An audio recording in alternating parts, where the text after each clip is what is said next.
Салам достор, силер менен мен Сыймык жана бүгүнкү видеомо кош келипсиздер. Бүгүн мен силерге өзүңөр билип тургандай эле Neon Text жасаганды үйрөтөм. Neon Effect, Neon Text эмне экенин баарыңар эле биле бербейт болушуңар керек. Neon Text деп могундай силердин экраныңарда көрүп тургандай, жаркырап күйүп турган лампочка сымал текстти айтат. Мындай текст превью, шапка, аватарка көбү учурларда интролордо колдонулат. Албетте, эгерде сиз интрону KineMaster'ден жасап жаткан болсоңор, эгерде сиз KineMaster'ден зыңк интро жасаганды үйрөнгүңүз келип жатса, анда бул видеого 20 лайк топтойлу. Эми ишке кирер алдында видеого лайк басып, эгерде каналга каттала элек болсоңор каналга катталыңыздар. Ал эми мен баштадым.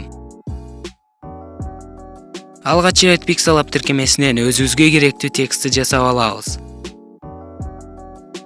Pixellab'дагы жумушту бүткөндөн кийин PS Touch'ка кирип, жанагы текстти алып, бул жактан выделить пиксели дегенди басабыз. Выделить пикселини баскандан кийин заливкадан өзүбүз каалаган түстү беребиз.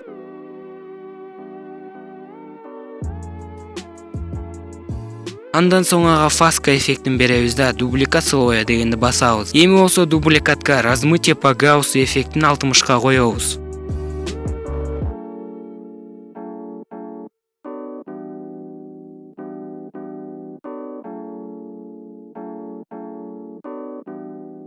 Анан кайра дубликат жасап, ага болсо размытие по Гауссу эффектин 78ге коебуз.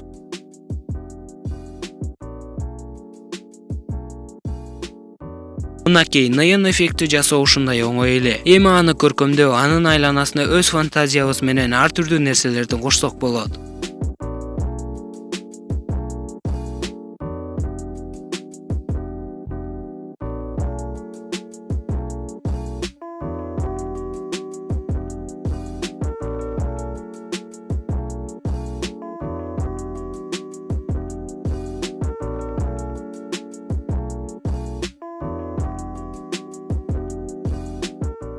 Мынакей достор, Neon эффекти, Neon текстти ушинтип жасаса болот. Ал эми силер болсо менин эмгегимди актап, ага лайк басууну унутпаңыздар. Азыркы учурда менин максатым 100 катталуучуну топтоо. Ошондуктан каналга катталып лайк басууну унутпаңыздар. Силер менен мен Сыймык болдум, саламатта калыңыздар.